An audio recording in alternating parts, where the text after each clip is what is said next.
Hello दोस्तों, मैं हूं मिस्ट्रियस डिटेक्टिव और स्वागत है आपका क्राइम से क्राइम तक की एक और नई वीडियो में।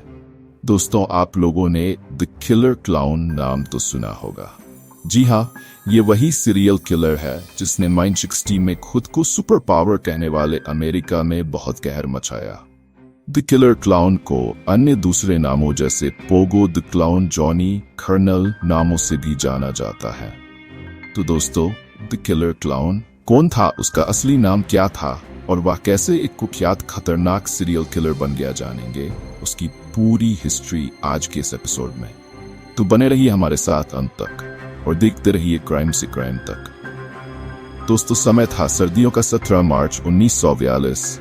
जगह शिकागो, वहीं पैदा होता है द किलर क्लाउन। उसका असली नाम था जॉन वेन गेसी।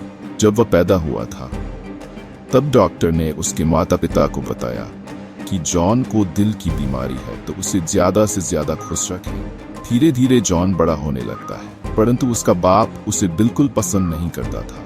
वह रोज घर पर मारपीट करता था। चूंकि जॉन अन्य बच्चों की तरह इतना एक्टिव नहीं था, इसी वजह से उसे अपने पिता के द्वारा बहुत मार खानी पड़ती थी, जिसका बहुत बुरा असर जॉन पर हुआ। धीरे धीरे जॉन बड़ा हुआ। जब वह 16-17 साल में था तब उसे पता चला कि वह समलैंगिक है, जिस कारण वह अपने स्कूल के दिन में लड़कियों से ज्यादा लड़कों में रुचि रखने लगा। वह अपना ज्यादा से ज्यादा समय लड़कों के साथ गुजारने लगा। उसकी स्कूल में भी बहुत हंसी बनती थी।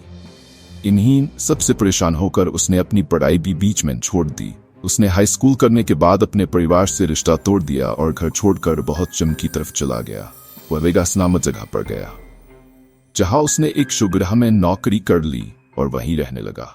लेकिन ये ठारा समलैंगिक इसके तो रोज चुल होती थी, तो ये वहीं रखे जाने वाले शवों को नंगा करके उनसे घंटों बातें करता रहता था और शवों के साथ संबंध बनाने की कोशिश करता था। जब जॉन की इन हरकतों के बारे में उसके मालिक को पता चला तो उसे काम से ही निकाल दिया।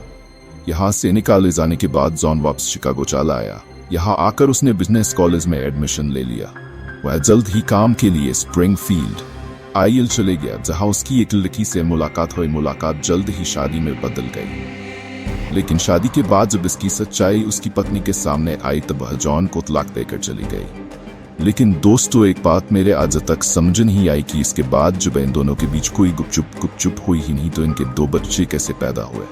खैर, इसके बाद उसने दोबारा शादी की और अपना खुद का निर्माण व्यवसाय शुरू किया। वह अक्सर बच्चों की पार्टियों में पोगो द क्लाउन के रूप में प्रदर्शन करता था और समुदाय में उन्हें बहुत पसंद किया जाता था। उन्होंने अपनी पहली पत्नी या अपने जैविक बच्चों से फिर भी बात नहीं की। ऐसे ही की दिन गुजर गए, लेकिन इसका काम नहीं बन पा रहा था। इसने साल से पहकांड 1960 में बैठाया। इसने 2 लड़कों को पकड़ा और उनका जबरदस्ती पकड़ दिया। दोनों लड़कों ने पुलिस में शिकायत कर दी। पुलिस ने इसको पकड़ा और इसे 7 महीने की सजा हुई। पर यहाँ तक आते आते जॉन को अब इसमें मजा नहीं लगा। वह वैसे ही लड़कों की खोज में रहता था।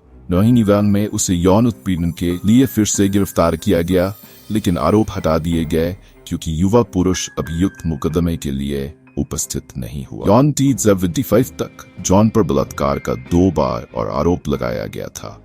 जॉन के द्वारा पहली हत्या ब्लैश में हुई, जब उसने अपने ही घर में टिमोथी मैककॉय को चाकू मारकर उसका प्राइवेट पार्ट काट दिया था। कीजी ड्रेस में जॉन के लिए काम करने वाला एक लड़का लापता हो गया। लड़के का परिवार पुलिस के पास जॉन की जांच करने के लिए कहने गया, लेकिन पुलिस ने कभी इसकी जांच नहीं की। साव में एक युवक पुलिस के पास यह दावा करने गया कि जॉन ने उसका अपहरण कर लिया है और उसके साथ छेड़छाड़ की है। एक रिपोर्ट बनाई गई, लेकिन पुलिस ने कभी भी जॉन के दावों की जांच नहीं की। 10 दिसंबर 22 को रॉबर्ट पीएस नाम का एक लड़का लापता हो गया, जिसे आखिरी बार उसकी मां ने जॉन के घर के रास्ते में देखा था। रॉबर्ट पीएस की मां द्वारा रिपोर्ट बनाए जाने के बाद पुलिस ने अंततः पहली बार जॉन की जांच की। जब पुलिस ने उसकी घर की जांच की तब पुलिस को जो कुछ भी उसके घर से मिला उसमें सबके होश उड़ा दिए। जॉन के क्रॉल स्पेस में फर्श की लकड़ी उखाड़ी, जहां उन्हें मानव हड्डियों के कंकाल मिले। जल्द ही पता चला कि जॉन ने कम से कम 3 युवकों की हत्या की थी, जिनमें से डेथ सेक्स को उसके घर के क्रॉल स्पेस में दफनाया गया था। अन्य को संपत्ति के विभिन्न स्थानों पर दफनाया गया था। और कुछ को डेस्पलेंस नदी में भी फेंक दिया गया था।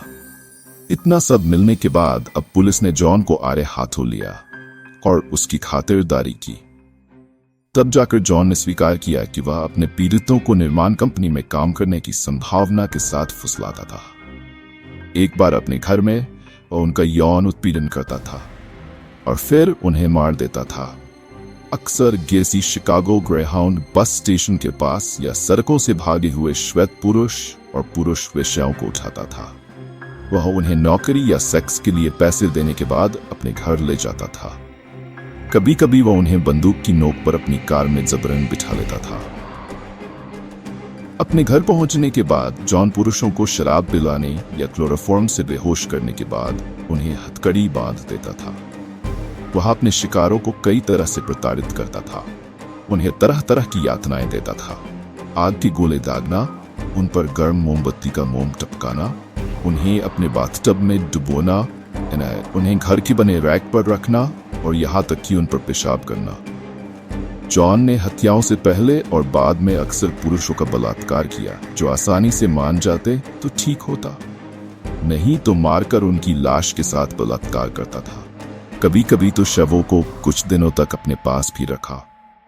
आमतौर पर वह अपने शिकारों को गला घोंटकर मारता था और अक्सर वह पोगो द क्लाउन के रूप में तैयार होता था, जो जॉन का दूसरा व्यक्तित्व था। जॉन ने फिर शवों को अपने घर के क्रॉल स्पेस के नीचे दफना दिया। सड़ने की गति बढ़ाने के लिए नींबू का रस डाला। जॉन ने अपना गुनाह कबूल कर लिया था। अब इस पर कोर्ट में बहस हुई। बहस जॉन के अपराध के बारे में नहीं थी, बल्कि इस बात पर थी कि उसे मानसिक संस्थान में भर्ती कराया जाना चाहिए या नहीं, क्योंकि उसने कबूल किया था कि हत्याएं उसके दूसरे व्यक्तित्व जैक द्वारा की गई थीं।